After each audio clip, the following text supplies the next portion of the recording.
I want to ask, is there anyone who's never seen the Andy Griffith Show or Andy F. Mayberry? Good.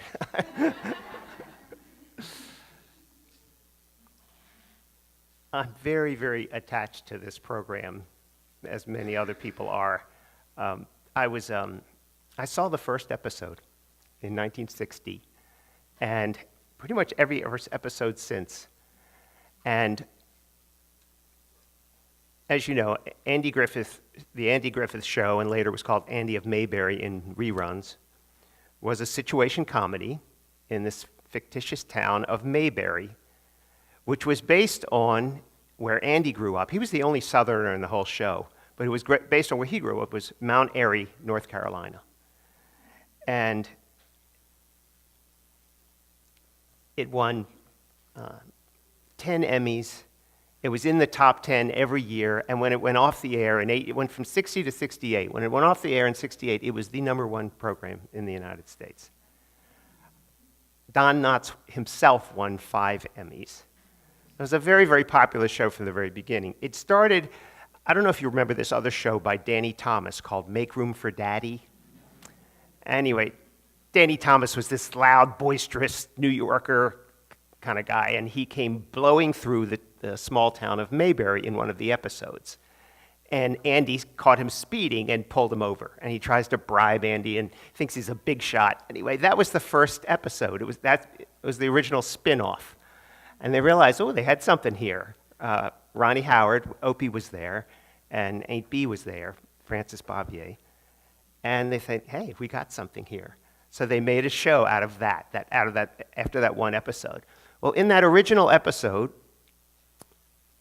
Andy Griffith was doing his old role as kind of Will Stockton from No Time for Sergeants, which is about a country bumpkin who goes into the Army. Later, that became the basis for the Gomer Pyle show. But he was this kind of real heavy Southern accent, big smile, very kind of gruff. And he sort of had that persona in the first episode, where he was just silly and goofy and Southern and y'all, thank y'all, real kind, kind of. So it didn't last, though. That really transformed very quickly.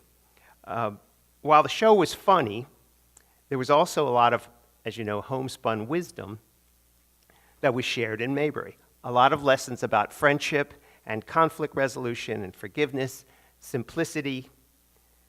And after the first time when Andy did the show was created by someone named Sheldon Leonard. He's a very famous producer. I don't know, as a tribute to him, I didn't know if you know this, but you know the show The Big Bang Theory? They named the two characters Sheldon and Leonard after Sheldon Leonard.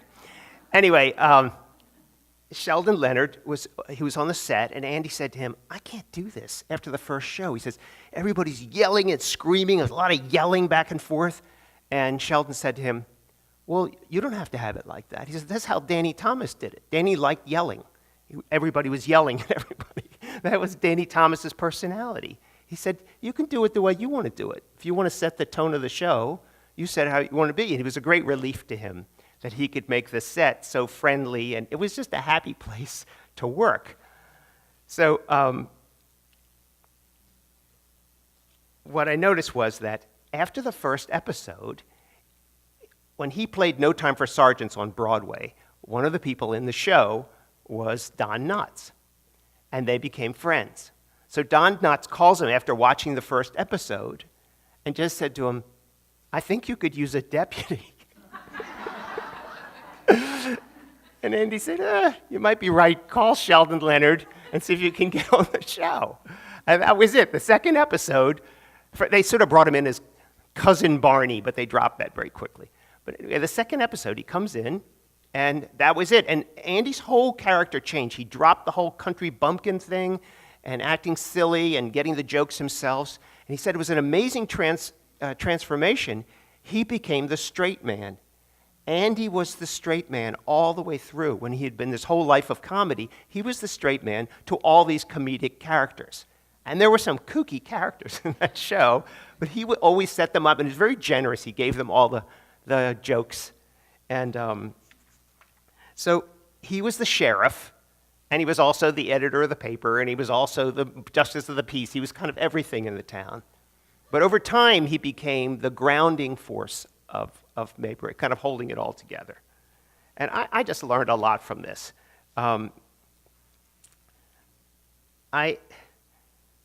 wanted to just show you some of the things that Andy imparts when he gets a chance to just speak, and you can see what his character is like.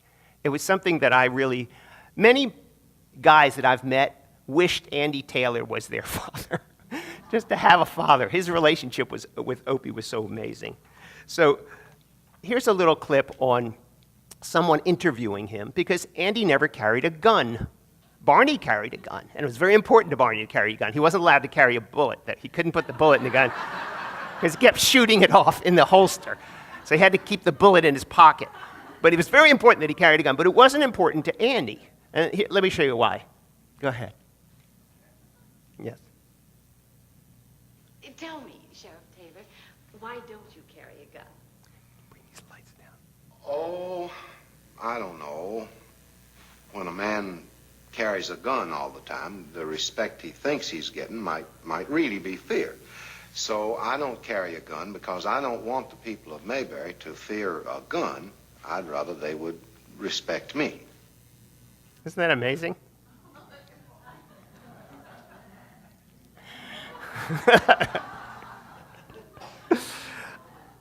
In Unity, we often look at a metaphysical interpretation of what looks like on the surface. You sort of come up from a higher point of view and say, well, what is really going on here other than the jokes and the funniness? So for me, I've always thought of the relationship between Andy and Barney. By the way, Andy Griffith and Don Knotts were very good friends ever since No Time for Sergeants, and they talked almost every day through all their lives. They were very, very close friends. And Andy attributes the success of the show pretty much to Barney. When Don Knotts came in as Barney, that did it. And metaphysically, I feel like Andy Taylor represents the soul, the highest self, the grounded, centered, who we really are. And Barney represents the ego. If you look at the characteristics of both of them, Andy represents being gentle. He has the power, but he uses it sparingly. He sees humor in life, has space for all kinds of strange and eccentric characters in his town, doesn't use force, doesn't carry a gun, responds instead of reacts. He's very present and observant of behavior, not concerned with appearances, willing to be unpopular if he believes he's doing what is right, very clear on his responsibilities as a parent and a leader. This is why people wished he was their dad. He didn't mind that people made fun of him. He didn't mind that the FBI would come in and think he was just a local yokel. Didn't mind at all. They could think what they want. He knew who he was, and he was grounded in who he was. And he had amazing powers of observation. You can't do that if you're not centered. Barney, on the other hand, was always in reaction, always over the top, childlike, strict adherence to rules over people. He memorized all the rules, followed the rules. That was very important to him. But he always missed the big picture. If you look at Barney, he's almost entirely wrong. Every single perspective he has, everything he says, it's all wrong, but he's sure that he's right. He has all this sort of fake confidence. It's just like the ego. Speaks first, reacts quickly, worries, can't let things go, concerned with appearances, the importance of the uniform, rules and regulations. And it turns out, without Andy, he can't run the town. The few times that Andy would go away, Barney would end up locking up everyone in the town for some violation. The jails were all full, and he just couldn't see that. No, they were jaywalking. He just locked everyone up, including himself. He would often lock himself in, right? But it's okay, because the keys were reachable. You could get the keys over there. He can be what's called officious. It was very important to him, the office that he held and the uniform and all the stuff that didn't really matter to Andy. So I wanted to show you a few clips of, notice their relationship, and you can see how officious Barney is. It just makes Andy nuts. And then the other thing is how Barney sees what he projects, but it's Andy who actually has the ability to observe, and you can't do that unless you're grounded in your higher self. Go ahead. Don't that seem a little strange to you? Customer going back to the barber shop the very next day? No, No? no. Didn't you ever hear of a person with a compulsion complex? What? Compulsion complex. You know, like when folks got to be washing their hands all day long. That's a hand-washing compulsion. Well, what you're looking at there, that's a case of haircutting compulsion. All three of them? Well, all three of them's got the compulsion. Listen, you find compulsion nuts all over.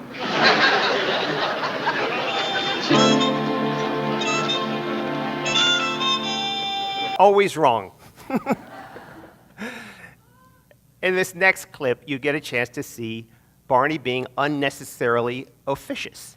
He has to do this thing. He wants to be sheriff. Go ahead. Now, men, there are a few things we ought to get straightened out right at the start to avoid any grief later on. Now, here at The Rock, we have two basic rules. Memorize them so that you can say them in your sleep. The first rule is obey all rules. Secondly, do not write on the walls, as it takes a lot of work to erase writing off of walls. Now, as we tell all men when these gates shut behind them, you are starting a new life. If you're wise, you'll begin rehabilitation. Barney.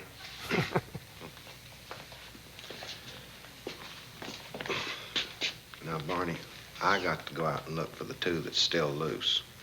Now, promise me you'll stay away from the prisoners. You got nothing to worry about. Make Gomer stay away from them, too. See, I told you the Mayberry jail is going to be run as secure as a big house itself.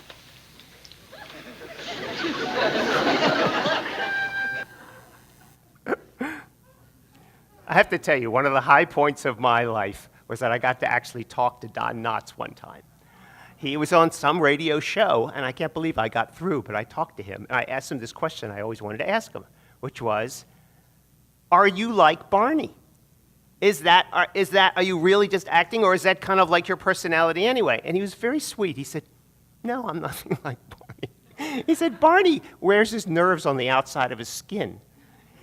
I don't do that. I'm much more easygoing than Barney, but this is just the character I took on, like a nervous character. He said, but I'm really not like that at all.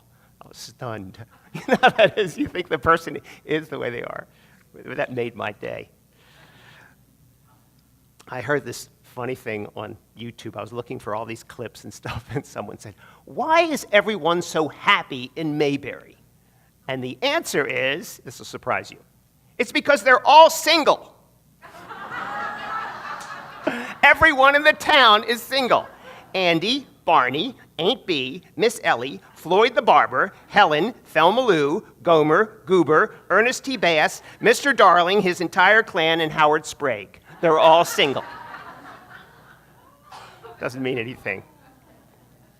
One of the things that was very important to Andy was that he didn't like shows that have something called set-up gag, set-up joke, where everything's a lead-in so somebody can say a one-liner and then they can do a laugh track. He did not want that at all. And anybody who tried to put a joke into the script was cut. That joke would be cut. He wanted the humor to come through because of character development, because the people themselves are just funny, they're amusing. And the deeper you get into their character, the more humor you see in them. And they become lovable as opposed to just setting up with the joke.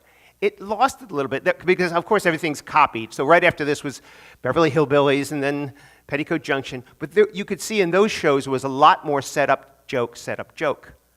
And in this, it was just, these characters were just fascinating. Life was funny, but in their own weird way, this is where he was such a good straight man. And people would say, I couldn't believe that all these funny lines he just let me take. He said, why don't you say that? Why don't you say that? So he kept deferring to everyone else. one of the most interesting characters who, this is the thing about Andy, he got such a kick out of everybody. He just had space and acceptance of people, even though they were strange. And don't we have to do that too in our family? There's always someone weird, and you have to figure out some way to accept them. And Barney was so impatient because he had something to do and he was just trying to stir something up. In this next clip, I just want you to see what it's like. Notice the difference between how Barney treats Floyd and how Andy treats Floyd. This is Floyd the barber. Hey, Floyd. You fellas see the paper this morning? No. There was a little article. Robert Gribble and Emma Larch announced their coming nuptials. Oh, that's interesting, Floyd. The reason Andy and me are here is Did you ever see what's written in the cement outside the shop out there? No. No? Well, go out there and take a look. And you too, buddy. Go ahead. Just see what's written in that cement out there. Floyd, we are not here to look at what's written in the cement. Well, what's written out there? It says, Bobby Gribble hates Emma Larch. Some kid wrote that 11 years ago when that sidewalk was first laid. No kidding. Yeah, 11 years ago, Bobby Gribble hated Emma Larch. And now they're announcing their coming nuptials. Ain't life funny? Floyd! Can't you just see him way back in school? With him dunking their pigtails in the inkwell and hiding their pencils and making fun and everything. Oh, boy, she'll get even with him now. You know that? Floyd, there's something we have to discuss here. Oh, what's that, buddy? August 9th, 1946. Yeah, Bobby Gribble and Emma Larch. Yeah. Can I see this? Oh, yes, yes, yes. Floyd, pay attention here. Now, I'm talking about assault. Always wrong. One of the criticisms of the show, you can tell there's something about it when it comes on. When I used to watch the show, especially in reruns, it was just such a break from the tension of the day. This was just a simple time, a little town. Did anyone ever feel that? I would like to live in Mayberry. I don't know if you know this, but Kentlands, the neighborhood Kentlands, was supposed to be designed around the theme of Mayberry. Yes, that they wanted people to kind of live above the stores and that you could walk to everything. Or the original design of Kentlands was supposed to be a town kind of like Mayberry. Anyway, one of the criticisms of the show, however, was that, yeah, I can see why people like this. Think about it. The show started in the early 60s. It went through 1968, the most turbulent times in America, and ignored all that stuff.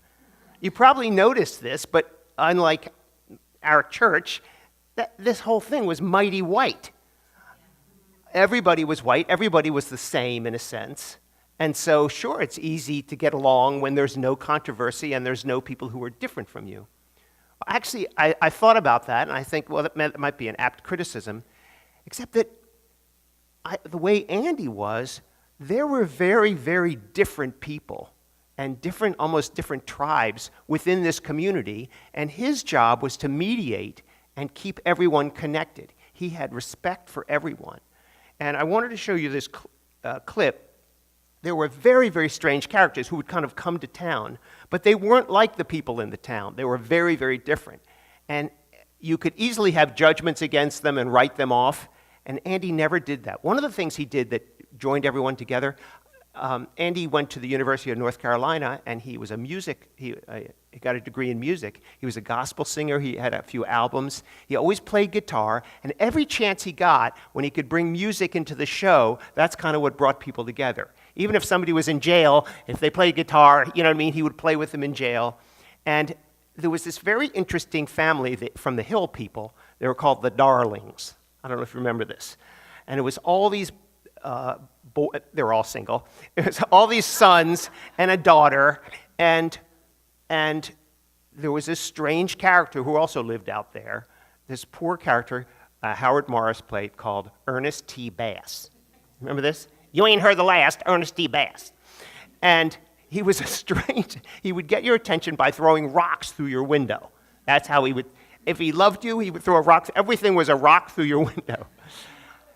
But I was amazed that Andy had space for these strange, very, very different from him and from everybody else at Mayberry people, and somehow made it work. So at one point, Ernest T. Bass thought that he should have married the daughter of Mr. Darling. But that wasn't going to happen, and she was going to marry someone else. But he couldn't handle that. He felt like, I didn't get a chance to court her properly and something like this. So Andy orchestrates this whole thing for at least give Ernest T. a chance. And look how it goes. They all have some acceptance for Ernest T., but he's a strange You want it character. straight, don't you? Oh, no, wait, stop. Sorry. This clip is different. I'm sorry, I got ahead of myself.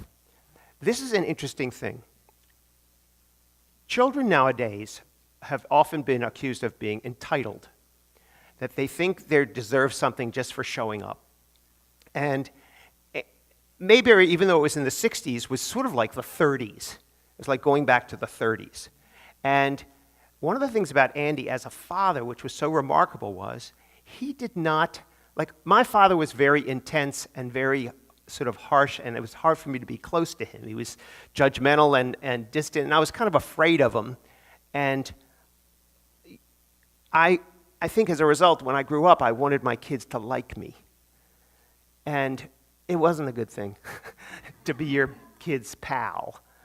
And Andy was not afraid to have his child not agree with him, be upset with him. It didn't bother him at all. He never was confused about that he needed to be his kid's best friend. He didn't. And so in this episode, a spoiled kid moves into the neighborhood named Arnold Winkler. And Arnold starts working on Opie, saying, Opie, your father must have seen you coming. What do you mean 25-cent allowance? I get 75 cents. That's what people get. He says, and you have to work for it? You have to clean out the garage to get your quarter? He must have seen you coming. So he said, no, you just get it's called an allowance, and you get 75 cents for just being a kid. So Opie says, I don't think that's right, or my pa would have told me. So he tries to explain to his father that there's these new rules, and that now kids get 75 cents, and they get it for doing nothing. You just get 75 cents. He says, 75 cents, that's a lot of money. That's like $40 a year. He says, well, I guess it is. So finally, after he presents this whole thing, so we're going to switch to the new rules, right, Paul? And this is the clip. You want it straight, don't you? Mm-hmm. Okay, here it goes. There are no rules for pa's and sons. It's as simple as this. Each mother or father raises his boy or girl, as the case may be, the way that he thinks is best. And I think it's best for you to get a quarter and work for it. You see, when you give something, in this instance, cleaning the garage, and you get something in return, like a quarter, well, that's the greatest feeling in the world. You do feel good after working, don't you? Uh-huh. Good and tired. Well, as you get bigger, well, you'll be doing more and more work for more and more return, and that good feeling will get bigger. Do you understand what I mean? I think so. Good. I'm not going to get the 75 cents. And I have to work for the 25. Right. All clear to you? Yeah. The bigger you get, the tireder you get. Well, you just think about that for a while. Do I have to? Don't you want to think about it? It makes me kind of sad. Well, the thing to do when you're feeling sad is to shoot for the good feeling. Clean the garage. Right. So long, Paul. So long.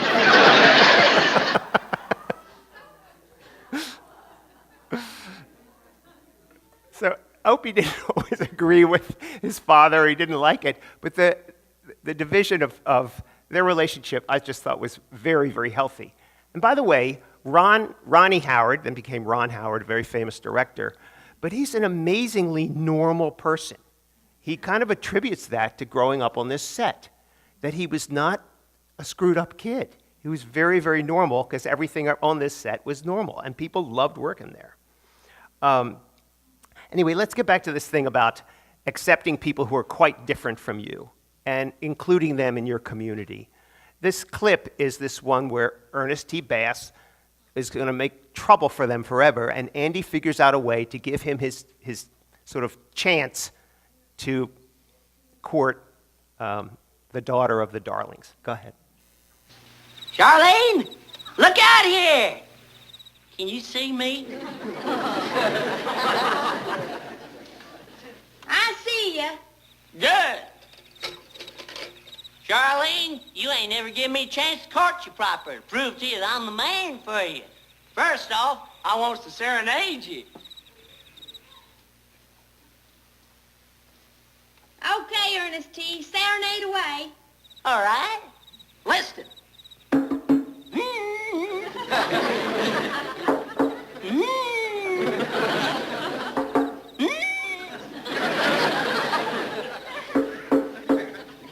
Old Aunt Mariah, jump in the fire, fire too high, jump in the pot, pot too black, jump in the crack, crack too high, jump in the sky, sky too blue, jump in canoe, canoe too shallow, jump in the tallow, tallow too soft, jump in the loft, loft too rotten, jump in the cotton, cotton so white she stayed there all night. Tell him it was good. That's good, Ernest T. Now you want to hear me sing Eating Goober Peas? No thanks. Good night. Wait a minute. Looky here. I can do 18 chin-ups. That's good. Good night. I can do chin-ups. I'm the best rock thorn in the county, and I'm saving up for a gold tooth. I'm the man for you, Charlene. You know it. Now can I come over there and kiss you on the jaw? No, you can't, Ernest T. Bass. This here's my plighted bride. And tomorrow we're having a preacher wedding just to satisfy you. Now go on home. You just to think you're having a wedding tomorrow. Maybe you ain't. What'd you say? I don't chew my cabbage twice. And you ain't heard the last, Ernest T. Bass.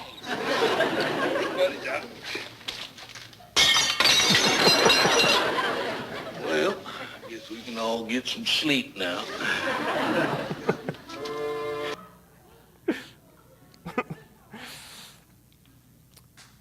Howard Morris, as Ernest T. Bass, only made 5 appearances in the 8 years. Every one of them was amazingly memorable. While he was relaxed and he kidded around with people on the set, by the way, Frances Bavier did not like that. She thought he was too unprofessional. She was the only one in the cast who sort of gave him a hard time about that, but he would kid around between shows and stuff. But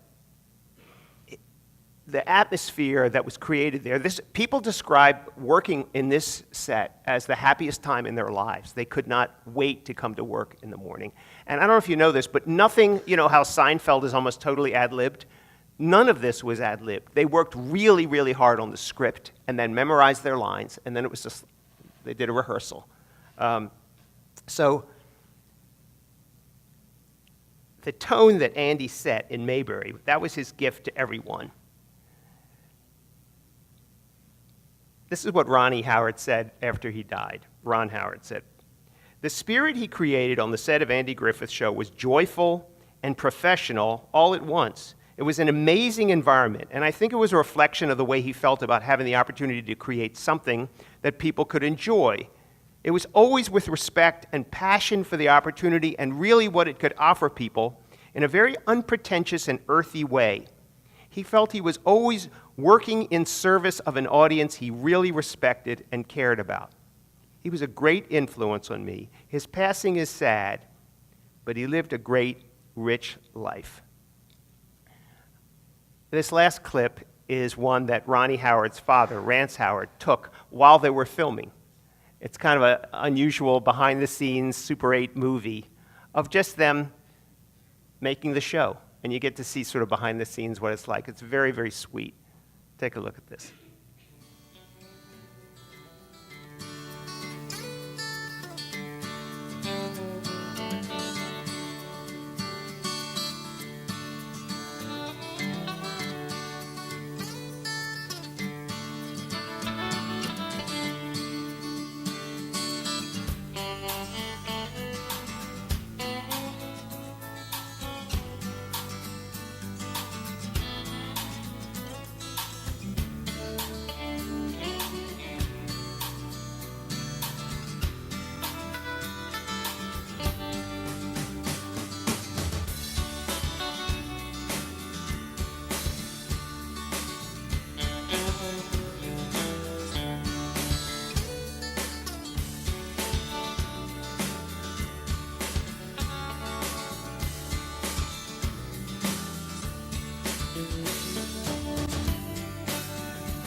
That's Ron Howard's real-life younger brother, who was on the show a little bit.